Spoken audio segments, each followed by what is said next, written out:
Uşaqlar, sadə faiz artımından, bir də mürəkkəb faiz artımı üstündən danışacağıq. Əvvəlki dərs yadımdansa danışmamışam. Sadə faiz artımı, deməli, SM bərabərdir. S0 1 plus P bölək 100 düstur hesablanır, düstur ilə hesablanır. Burada uşaqlar S0 başlanğıc məbləğdir. Başlanğıc məbləğdir. P faizdir. N də zamandır. Məsələn, sadə faiz artımı odur ki, uşaqlar tutaq ki, banka 10.000 pul qoymuşuq. Yəni S0-ımız 10.000-dir. Başlanğıc məbləğimiz nə qədərdir? 10.000-dir. Artım faizi, uşaqlar, bir yazaq da, artım faizi. Tutaq ki, 40% artır. 5 ildən sonra məbləğ nə qədər olar? Uşaqlar, sadə faiz artımı müəyyən etmək üçün bu sözə diqqət etmək lazımdır ki, yəni sadəni mürəkkəbi seçməyin yolu. Hər il ilkin qoyduğum məbləğ 40% artır.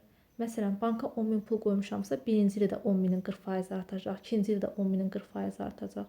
Yəni, hər il ilkin qoyduğum məbləğ 40% artır. Bu sadə faiz artımıdır. 10.000-i vuracam uşaqlar. 1 üzərinə gələk. 40 bölü 100. Bu deyir uşaqlar. 5-i 40-a vuranda 200, 100-ə 2, üstə bir də 3. 3-ü də 10.000-ə vuranda deyir 30.000. Yəni, sonda məbləğ 30.000 olacaq.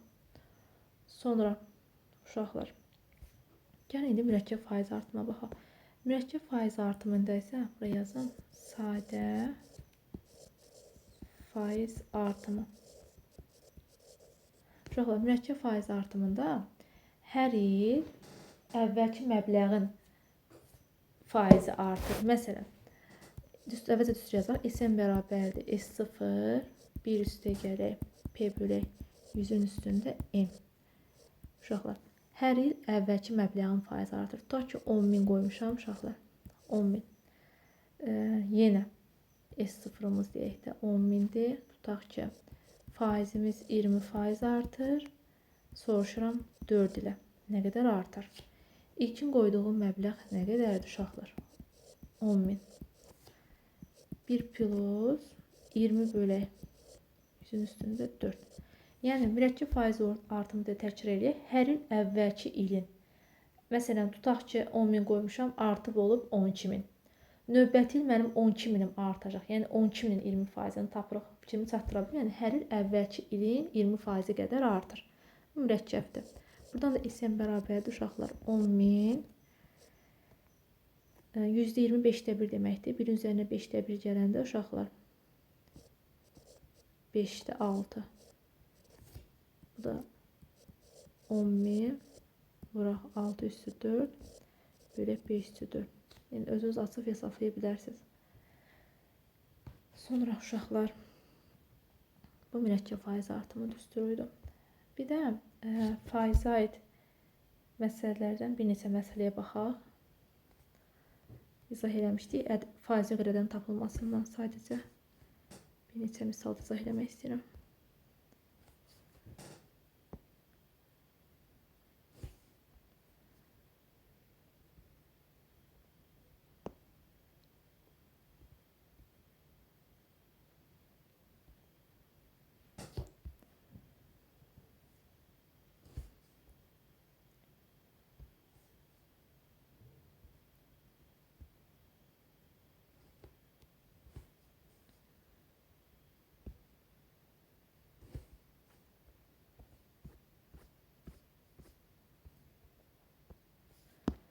Deməli, uşaqlar, gəlin baxaq. Tutaq ki, burada 39-cu sualı. 39-cu sualda nə deyilir? 40% duz məhlulundan 2 qram çıxaq, 31 qram və 60% duz məhlulundan bu qədər götürərək qarışdırıqda alınan məhlulun duzlu faizi 50%-dən çox olarsa, M neçə fərqli tam qiymət alar? Uşaqlar, bu yazılır qablar üsuluna. Qablar üsulu nədir? Tutaq ki, X faizli A qram məhlul Y faizli B qram məhlul qarışdırılır. Neçə faizi məhlul alınır? Sual yazıram. Burada məhlullar həmişə Məhlullarda toplanılır. Bax, bunu neynir uşaqlar? Baxın. Deməli, AX plus 50 budur. BY bərabərdir. A plus B duz məhlulları. Vururuq faizə. İndi baxaq. Deyir ki, 40 faizli bu qədər məhlul. Deməli, uşaqlar, 40-ı vururam. 2m-in kvadrat çıxaq 14m üstəgəl 31-ə. Üzərinə gəlirəm. 60-ı vururam. M-in kvadratı çıxaq 3m plus 7-yə.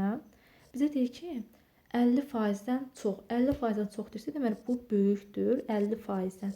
50-ni vururam. Uşaqlar, gəl məhlulları birbaşa cəmləyək. Cəmlə nə edir? 3m-in kvadratı çıxaq 17m üstəgəl 38. Yəni, birbaşa cəmlədik, yazdıq. Buradan da hər tərəfindən ixtisar aparsaq 10-a.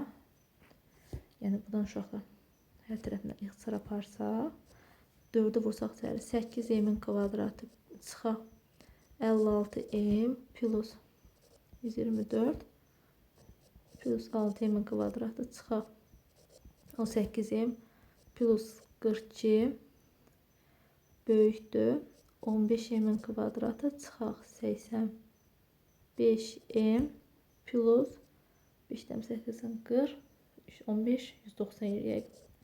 Burada uşaqlar bir yerə yıxsa hamısını sağa keçirsəm 6 8 14m kvadrat yerdə. Yaşayacağım biraz sadələşdirək.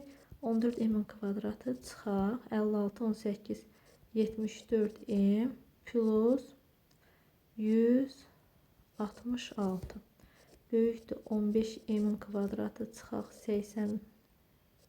85m plus 190. Hamısını sağa keçirsək m-in kvadratı çıxaq 11m üstə gələk 24 kiçikdir 0-dan. Kökləri cəmi uşaqlar 11 kökləri hasili 24 olan ədəd hansıdır? 3 ilə 8. Kvadratın işarəsi müsbətdir. Sağdan sola müsbət, mənfi, müsbət düzsək bizə lazımdır 3-8 aralığı. M hansı qiymətlər alır? 4, 5, 6, 7. Uşaqlar, M 4 dənə qiymət aldı. Sonra, məsələn, 40-da necə yazarıq? K-nı 3 dəfə azaltsaq. 3 dəfə azalma nə deməkdir uşaqlar? 3 dəfə azalma K kvadratda K məxrəcdədir olacaq 9 dəfə. 9 dəfə artacaq. K azaldığına görə 9 dəfə artacaq. Qalanlarını özünüz yazarsınız. Sonra məsələn uşaqlar gəlin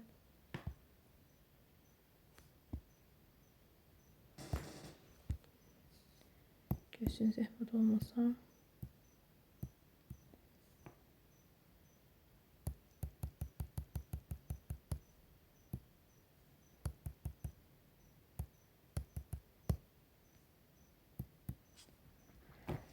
deyir ki, həcmi V bərabər 3-də 1 per kvadrat h üstə hesablanan konusun oturacağın radiusu 10% artırıb hündürlüyünü 30% azaltsaq.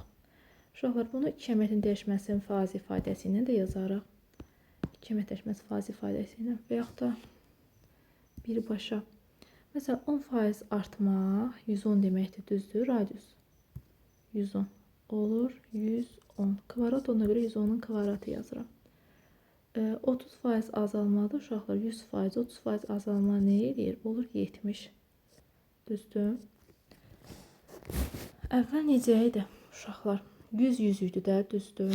Əvvəl olmuşdu 100-ün kvadratı, vuraq 100. H-ını yerinə, erin yerinə 100 yazıram. 100-ün kvadratı vur 100. Tutaq ki, bu neçə edir? 10.000. 10.000 də 100-ə vuranda 1 milyon. İndi oldu 110-un kvadratı vuraq 70.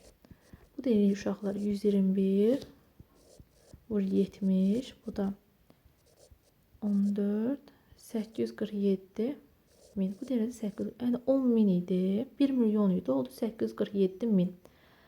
Yəni nə azalıbsa, nə qədər azalıb onu tapırıq. 1 milyondan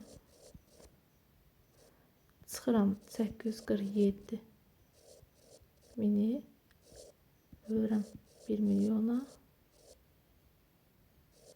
vururam 100-ə. Ümid edirəm ki, sıfırların sayını çox yazmıram uşaqlar. 1.847.000 çıxanda, yəni 1000-dən 847-sini çıxanda, 1000-dən 800, 200, 200-dən də 47 çıxanda 153. 153 mini bölürəm 1 milyona, vururam 100-ə. Buradan da 3 dənə 0. Buradan geçsə, qalır uşaqlar 153 böl 10. O da 15,3%. Nə qədər azalır? 15,3%. Əgər sıfırlarla yazmaq istəmirsinizsə, məsələn, sıfırları görünməzlikdən gəlirəm. Mən 11-in kvadratı 121. 121-i vururam 49-a. Uşaqlar, 49-a nəyəm heç açdım. 121-i vururam 7-yə. Eləyir neçə? 2, 7, 14. 847. Düzdür? 847 deyir. Onu da uşaqlar. Yəni, belə yazaq da 847. Sonra 847-ni də 70 yazıram. 100-ə bölürəm. Deyirəm 84,7 deyir. Yəni 100 idi, 84,7-yə düşdü. Nə qədər azaldı? Tutaq ki, 15,3%. Yəni, əsl qanun yolu budur, mürəkkəb faiz artımının düsturu ilə yazmaqla. Sonra bu qədər bəs uşaqlar, hələlik sağ olun.